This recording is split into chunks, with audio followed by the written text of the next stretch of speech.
You must have heard about the woman who was shot and killed by an ICE agent in Minneapolis. The video spread fast. The arguments spread faster. And within days, protests were no longer just in Minnesota. They were happening all across the United States. But in this video, we are not here to rush to judgment. We are going to go deep into this case. From where ICE came from, why the agency was created in the first place, how its powers changed over time, and why hearing ICE is coming now creates fear in many communities. We'll also look at what happened after the woman was killed, the protests, the political fallout, and how the US government responded. So sit tight as we uncover every page of this story. And don't forget to subscribe and like this video so you don't miss future updates. To understand this case, we have to rewind. ICE, Immigration and Customs Enforcement, did not always exist. It was created in 2003, after one of the most important events in modern US history, September 11, 2001, also known as 9/11. After the attacks, the US government believed its security system was too scattered. So it created the Department of Homeland Security, and inside it, a new agency called ICE. The idea was simple on paper. ICE would handle immigration enforcement inside the country and investigate cross-border crimes like trafficking and smuggling. This was not meant to be a street-level police force people feared. It was meant to be a targeted enforcement agency. We'll go deeper into 9/11 and how it reshaped America in a future video, but for now, that's the foundation. For many years, ICE operated under something called the Sensitive Locations Policy. This policy restricted ICE from carrying out enforcement actions in places like schools, churches, hospitals, funerals. The logic was simple. People should not be afraid to go to school, pray, or seek medical help. ICE could only enter these places in extreme situations, and even then, special approval was required. This policy reduced tension and limited confrontations. But that changed. Fast forward to 2025. That sensitive locations policy was rescinded. This meant ICE agents were given much broader discretion about where and how they operate. At the same time, funding increased, staffing increased, interior enforcement expanded. To many communities, ICE no longer felt distant, felt close, visible, and unpredictable. This shift is important because it sets the stage for what happened next. On January 7, 2026, ICE agents were conducting a large enforcement operation in a residential area of Minneapolis. They were not responding to the woman specifically. They were moving through the neighborhood as part of a broader operation. During this operation, they encountered Renee Nicole Good, a 37-year-old US citizen.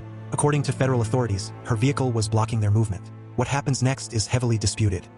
Federal officials say an agent fired in self-defense. Eyewitness videos appear to show a confusing and fast-moving situation, with conflicting commands and rising tension. What is confirmed is this: Renee Nicole Good was shot and later died. Renee was not a criminal suspect. She was a mother of 3, a poet, and a community-oriented person. Friends say she lost her husband about 2 years earlier and was raising her children on her own. Her death shocked her community, not just because of how it happened, but because of who she was. The ICE agent involved has been identified in media reports as a veteran federal officer with years of law enforcement and military experience. Federal authorities say he followed training and protocol. Critics say his actions raise serious questions. This is why the case was handed to the FBI, which is now leading the investigation. As of now, no charges have been announced. After Renee's death, protests erupted, first in Minneapolis, then in cities across the US. Demonstrators demanded accountability and questioned ICE's role in residential communities.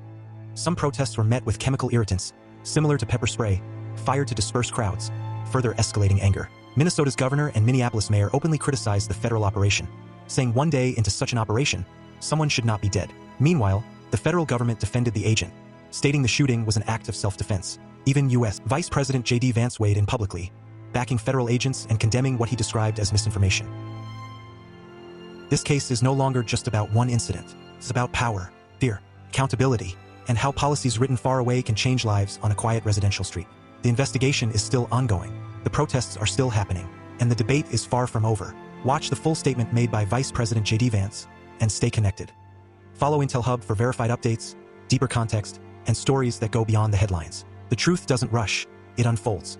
What that headline leaves out is the fact that that very ICE officer nearly had his life ended, dragged by a car 6 months ago, 33 stitches in his leg. So you think maybe he's a little bit sensitive about somebody ramming him with an automobile? What that headline leaves out is that that woman was there to interfere with a legitimate law enforcement operation in the United States of America. What that headline leaves out is that that woman is part of a broader left-wing network to attack, to dox, to assault, and to make it impossible for our ICE officers to do their job. She was trying to ram this guy with her car. He shot back, he defended himself. He's already been seriously wounded in law enforcement operations before, and everybody who's been repeating the lie that this is some innocent woman who was out for a drive in Minneapolis when a law enforcement officer shot at her, you should be ashamed of yourselves. The Department of Justice is going to investigate this. The Department of Homeland Security is already investigating this, but the simple fact is, what you see is what you get in this case. You have a woman who is trying to obstruct a legitimate law enforcement operation. Nobody debates that. You have a woman who aimed her car at a law enforcement officer and pressed on the accelerator. Nobody debates that. I can believe that her death is a tragedy, while also recognizing that it's a tragedy of her own making and a tragedy of the far left who has marshaled an entire movement, a lunatic fringe, against our law enforcement officers. If you have watched this far, here is what the mayor of Minneapolis said concerning the incident that happened in his city. They are already trying to spin this as an action of self-defense. Having seen the video of myself, I want to tell everybody directly, that is bullshit. This was an agent recklessly using power that resulted in somebody dying, getting killed. To ICE, get the fuck out of Minneapolis. We do not want you here. Your stated reason for being in this city is to create some kind of safety, and you are doing exactly the opposite. People are being hurt. Families are being ripped apart. Long-term Minneapolis residents that have contributed so greatly to our city, to our culture, to our economy are being terrorized, and now somebody is dead. That's on you. And it's also on you to leave.